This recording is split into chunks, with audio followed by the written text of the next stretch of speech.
Tom Cruise doesn't shout, he dismantles. Hollywood might see endless drama, but Tom Cruise rewrote the rulebook on composure. From awkward games to disrespectful pranks, these 10 legendary moments show why you never corner Cruise. 1. Ellen's Britney versus Christina question. And Britney or Christina? What do you mean? Britney Spears. I'm not even sure what I mean. I've never thought about it. All right. And here's where it all starts. Light, almost harmless. Ellen DeGeneres throws out a playful question. Britney or Christina, you know, one of those surface-level, audience-pleasing games. But Cruise, he just freezes, doesn't flinch, don't bite. Instead of laughing it off, he calmly redirects, almost like the question doesn't even exist. The silence between Ellen fumbling for a save and Tom sitting there, unshaken, was louder than any answer. This wasn't rude. It was calculated. A clear signal. Tom Cruise doesn't play these little on-camera games that strip him down to cheap sound bites. He's not a tabloid headline. He's not your quick laugh. I must say, it was almost more shocking than if he had answered because it told you everything about him.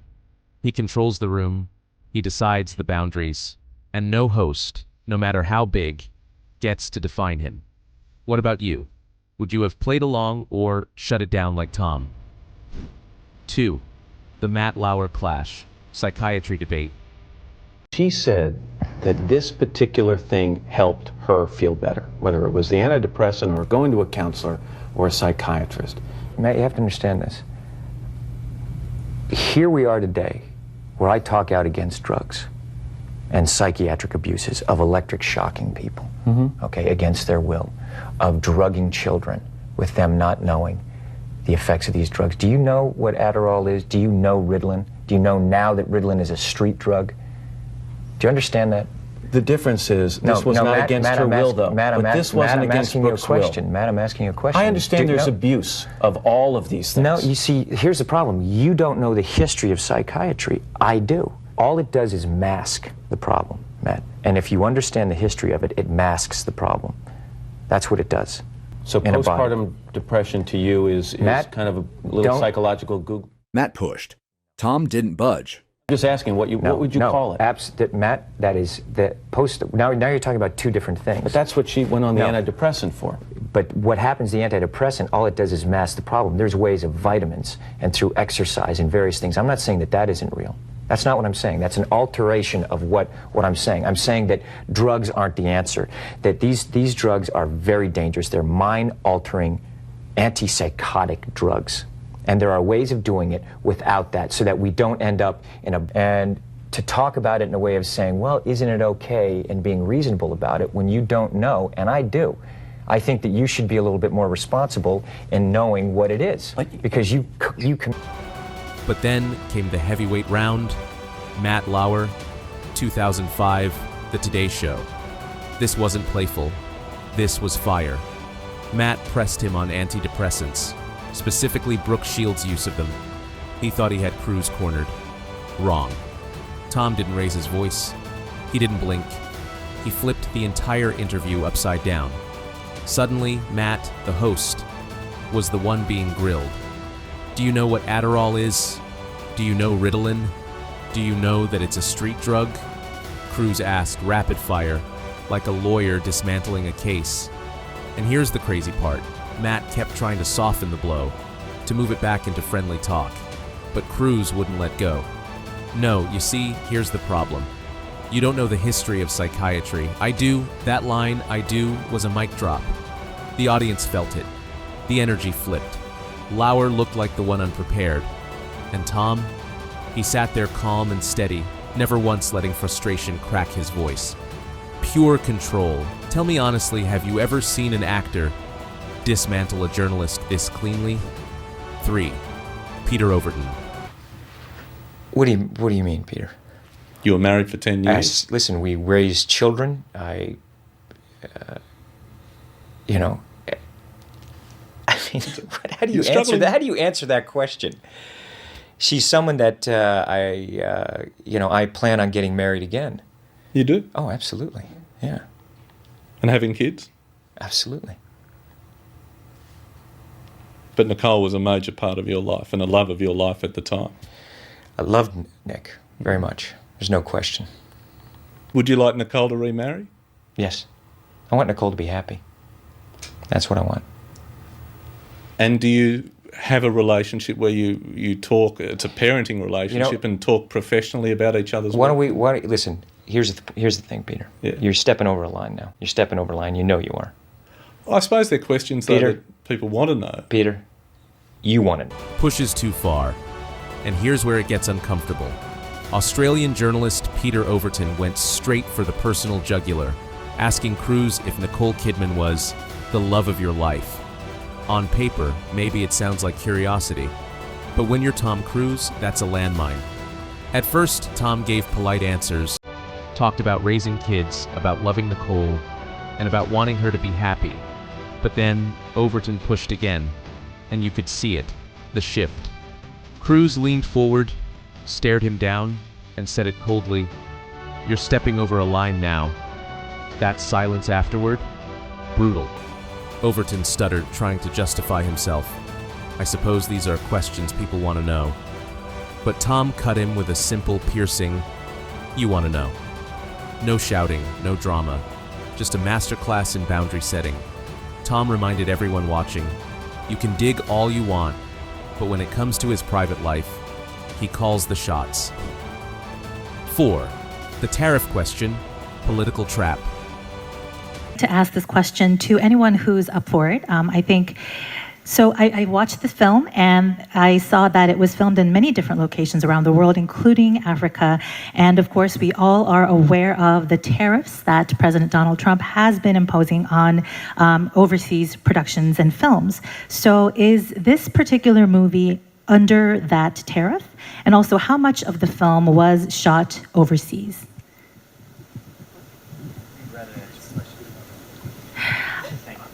I think that's a fair answer. All right. Can we move on? Now this one was sneaky. During a global press junket, an Asian reporter dressed up a political question as harmless curiosity. He brought up Trump-era tariffs, overseas filming, and whether Tom's movie fell under those restrictions. The trap was clear. Drag Cruise into politics, stir headlines, and create controversy. Most actors stumble, either dodging clumsily or giving some canned answer. Not Tom. He didn't argue, didn't explain, and didn't take the bait. He just looked at the reporter, shifted his expression ever so slightly and said, "Can we move on to the next question? Please?" Boom. The silence after that was deafening. The whole room felt it. He gave nothing away. No headline, no soundbite, no slip. Sometimes the sharpest shutdown isn't words at all. It's knowing when to cut the mic with silence. 5. Sophia Bella interview, Russell Crowe, fight question. These high standards for yourself with these stunts, but everyone else has to step up. Russell Crowe has said that in this film, he plays Dr. Jekyll. You have a fabulous fight scene, and he said you both had a discussion. You said, you know what, let's both just absolutely go for it. Yeah. And look, he's an amazing athlete. He's a very good stuntman himself also. And, you know, if you look at that, the fight sequence that we have together, it was, we really had a lot of fun doing that. He said he got bruised. I don't know how much fun he had. Both of us got bruised. Look, when he picks me up and slams me on that table, you know, he's... It's a real table. Yeah, he's got to do it. So do you walk away from that and go, he would actually beat me if we went at it properly? If you had a fight properly? Why do you ask that question? It's like I don't even think of stuff like that. I don't even think like I'm going to fight my friend. That's right, because you're always thinking of the audience when you're making things. Exactly. He's my friend. You know, that would never happen. Just when you think questions can't get stranger, one reporter asked Tom about his co-star Russell Crowe. They were discussing a fight scene, bruises, and the usual stunt talk. Then came the curveball. But in a real fight, could you beat Russell? That's when Cruise's face hardened. He stared at the reporter and asked, flat and icy, "Why do you ask that question?" The room froze. He wasn't joking. He wasn't amused. He cut straight through the nonsense. Then he followed up. Crow's his friend, a talented athlete, someone he respects. Fighting him wasn't even a thought. That's the part people miss. Tom doesn't just dodge dumb hypotheticals. He dismantles the intent behind them. He made it clear he won't let interviewers pit him against friends for cheap laughs. It was short, sharp, and honestly kinda chilling. That question died right there on the floor. And Tom never broke composure. 6. Red carpet water prank. Yeah, but it's about a family. It's about the journey of this family. Yes. Now, why would you do that? Why would you do that? Come here. What's so funny about that? It's ridiculous. Do you like making less of people?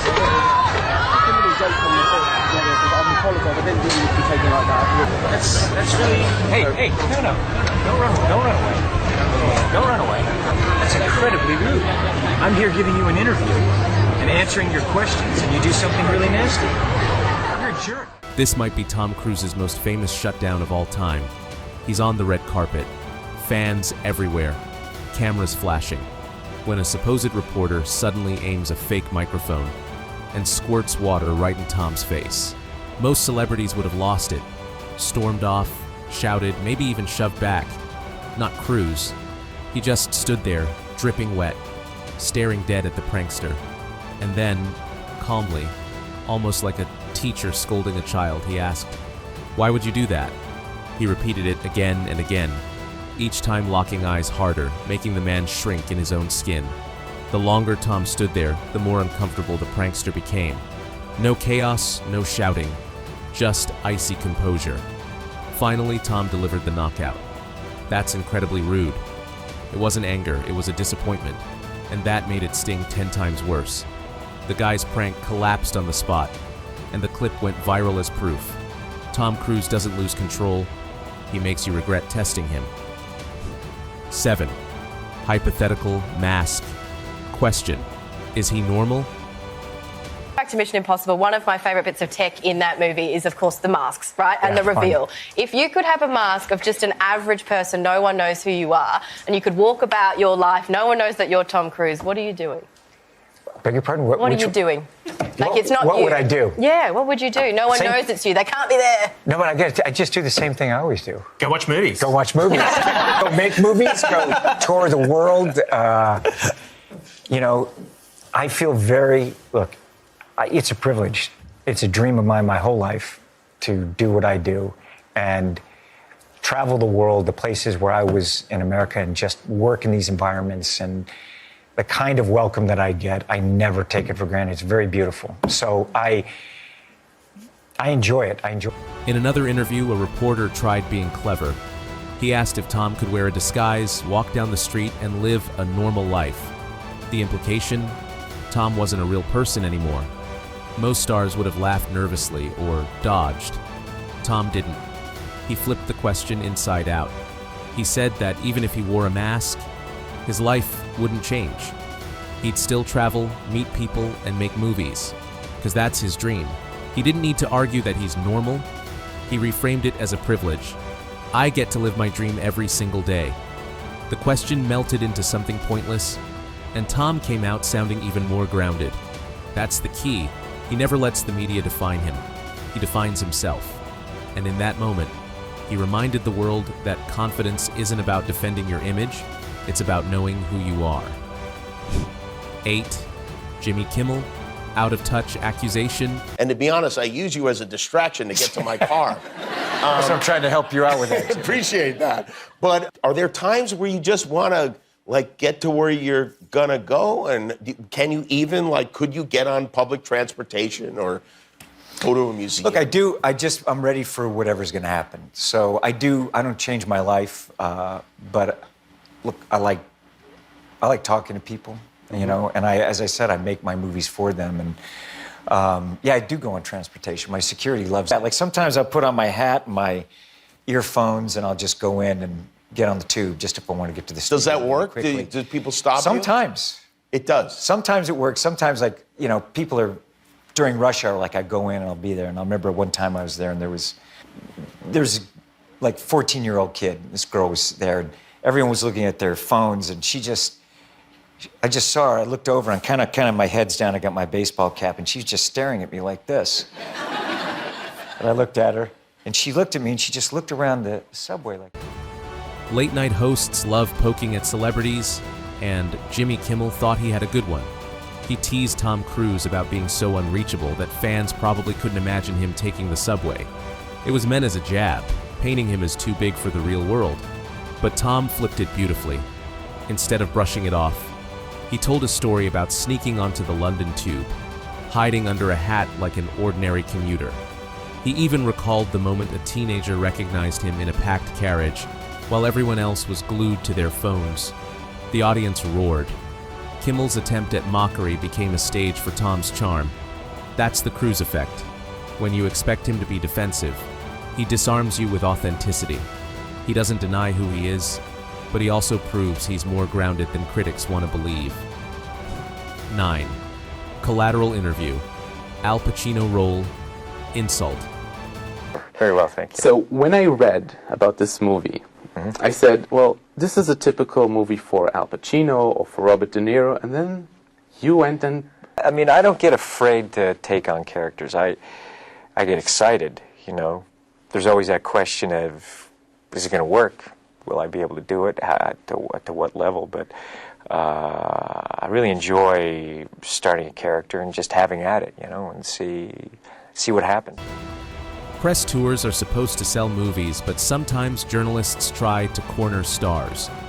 During the promo for Collateral, one interviewer decided to take a cheap shot. Instead of praising Cruise's chilling role as Hitman Vincent, the reporter suggested it would have been better for acting legends like Al Pacino or Robert De Niro. For most actors, that's a gut punch. For Tom, he didn't blink. He leaned forward, calm and unshaken, and explained exactly why he took the role.